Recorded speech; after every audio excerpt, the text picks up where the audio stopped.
Bom dia a todos, bom dia a todas.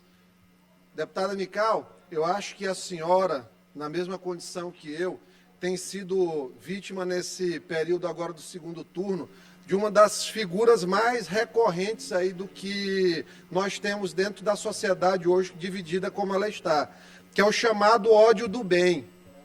Ódio do bem é a possibilidade de você se dizer contra agressões, contra as mulheres, contra os negros, contra as pessoas pobres, mas ao mesmo tempo, na primeira oportunidade que tem, você vai atacar a família da pessoa, você vai criar inverdade, sem qualquer tipo de compromisso com a honra de alguém ou não. Falou uma palavra, está qualificado. Violento, agressivo, desumano, que tipo de pessoa é pedófilo, né, genocida, né, e felizmente a gente teve a oportunidade de assistir nesse domingo um debate que colocou a candidatura da esquerda, do ex-presidente Lula, contra a candidatura do presidente Jair Bolsonaro.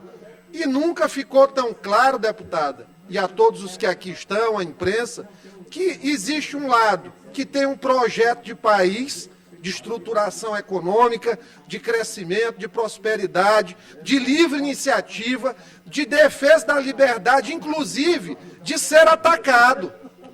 Diferente do que as pessoas dizem, eu fico vendo, tem hora, deputado Hélio, qual é o ditador que é chamado todo dia de genocida, que é um dos termos mais pesados e que é ainda usado de maneira analfabeta pela esquerda, porque não sabe nem o que é genocida. Genocídio é extermínio deliberado de gênero, de etnia, de raça, de tribo, de grupo específico. Isso é genocídio, né? Tenta o tempo todo deturpar as coisas para conseguir sempre desqualificar e colar arquétipo nas pessoas, para tentar transformar isso aí numa batalha da esquerda boazinha que saúda e bate continência para ditaduras na América Latina contra a batalha do mal, do pessoal que é malvado, que é ditador, mas que vive pegando esculhambação, que vive sendo chamado de genocida, de pedófilo, de tudo que é tipo de coisa.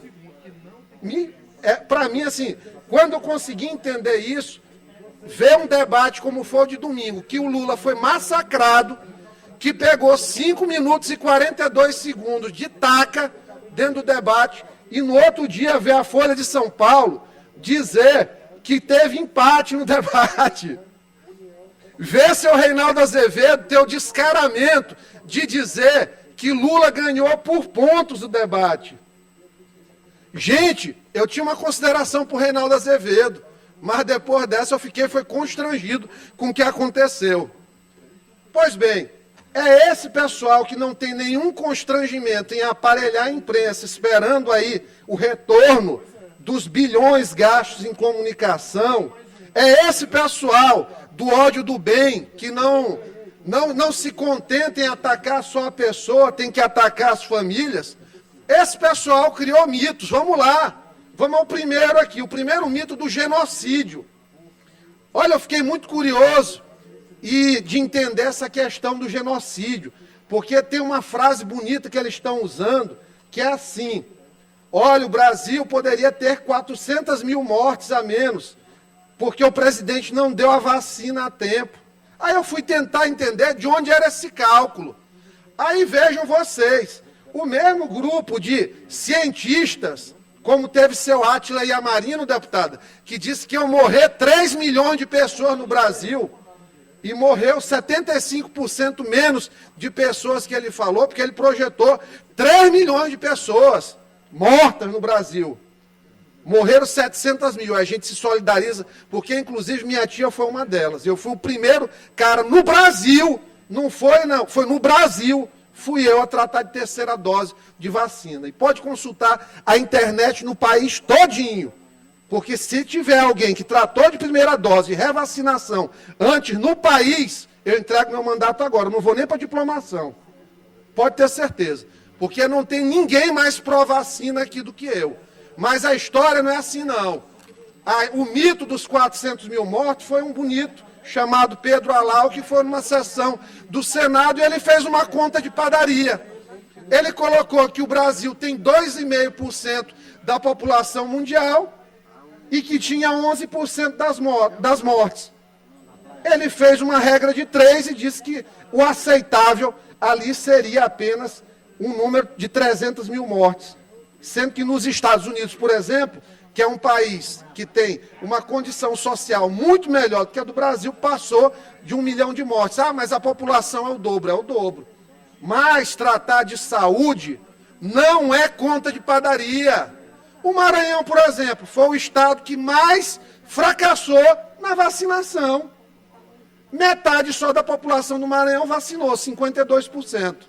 E todo dia o pessoal que era aí do governo do Flávio Dino subia para dizer que era o estado que morreu menos pessoas.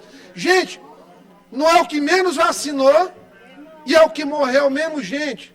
Então tem muitas coisas que são relacionadas à estrutura hospitalar. Não foi só vacina que salvou. Rede hospitalar, boa medicina, todos esses fatores estão envolvidos. E quando a gente vai falar de rede hospitalar, me diga aí quem foi o governo que destruiu a rede hospitalar nos últimos anos, 16 anos seguidos, 14. Pra gente, não vamos nem colocar o período do Temer aqui. Foi o governo Lula e Dilma. Quem foi que manteve a tabela do SUS congelada por 14 anos, pagando a mesmíssima coisa, a mesmíssima miséria, R$10 numa consulta de especialista, deputado Hélio? Foram os governos Lula e Dilma. Quem sucateou os hospitais que não estavam prontos no período da pandemia, que foi feito um corre-corre danado? Foram os governos de Lula e Dilma. Quem que pagava Bolsa Família com baixo valor remuneratório? Governo Lula e Dilma. Então, ocorreu um verdadeiro massacre no domingo. Mas ainda se tem aí o que questionar. É muito fácil analisar, fazer uma regra de 3 e botar os outros com o nome de genocida. É muito fácil, é moleza. Eu faço um monte aqui. Se a gente for falar de investimento per capita em saúde, que foi feito pelo pessoal aí do governos Lula e Dilma. E aqui no Maranhão, eu vou dizer, eu lamento muito, mas respeito, porque diferente dos que me atacam, e atacam a minha família por eu declarar voto no presidente Bolsonaro, eu sou democrata.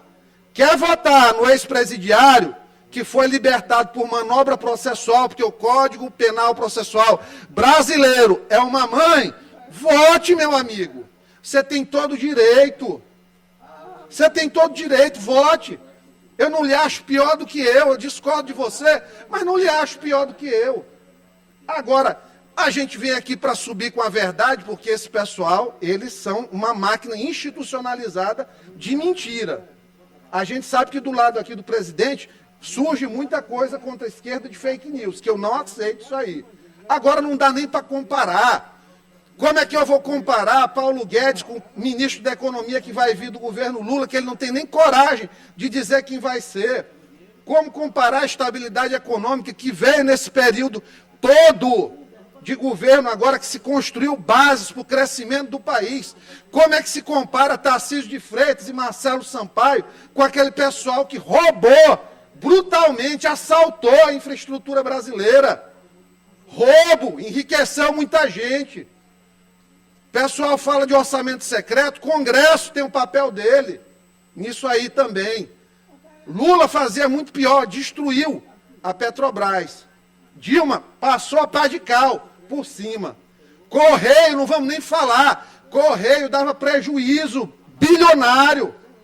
Hoje Correio está dando lucro.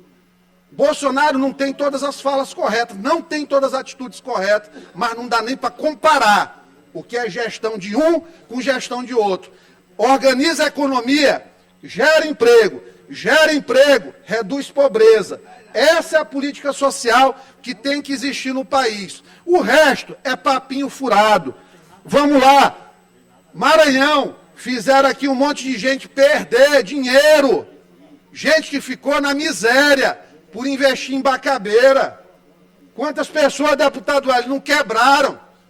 Tem 3 bilhões de reais corrigidos aí, que é 2,1, corrigido pela inflação, em prejuízo, 3 bilhões só para fazer, conceda um tempo extra, deputado, só para fazer a terraplanagem.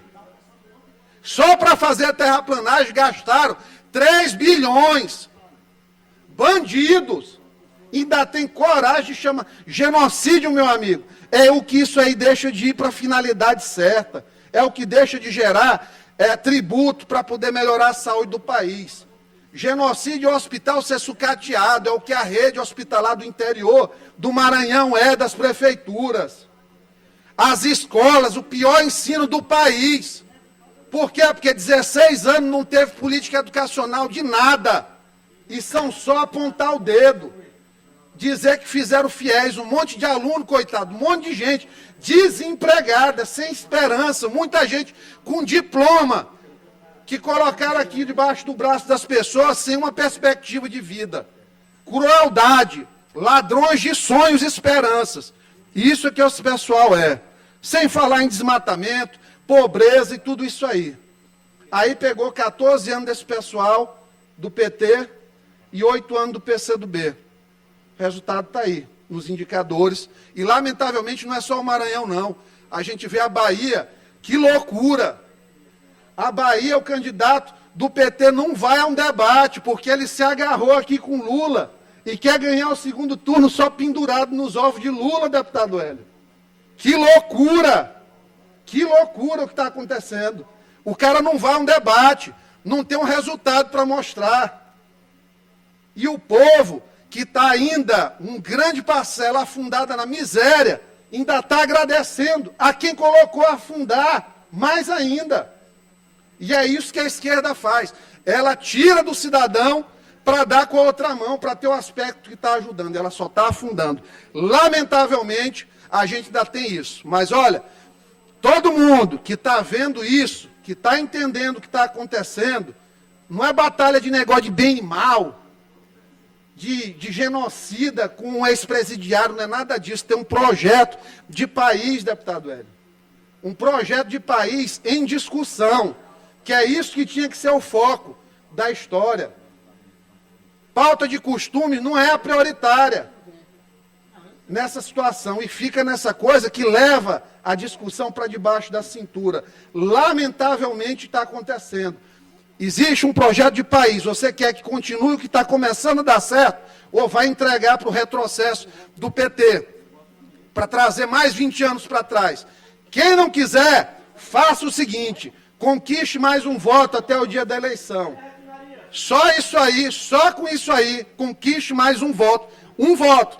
Cada um que acredita que o presidente Bolsonaro é melhor para a continuidade do país, apesar da imperfeição de falas e algumas ações, conquiste mais um voto. Está em jogo o crescimento do país, está em jogo a geração de emprego com responsabilidade, está em jogo a geração de crédito sem concessão, sem criação de bolha, está em jogo a infraestrutura do país sem roubalheira, ou pelo menos com muito menos roubalheira, que eu não sei, não posso chegar aqui e dizer que não está tendo um ou outro problema, mas pode ter certeza, como era, não é. Você concorda com isso? Vá atrás de mais um voto. Porque com certeza a gente vai reduzir essa diferença que eles só ganham ainda no Nordeste. Porque se aproveitam da miséria das pessoas. Eram essas palavras.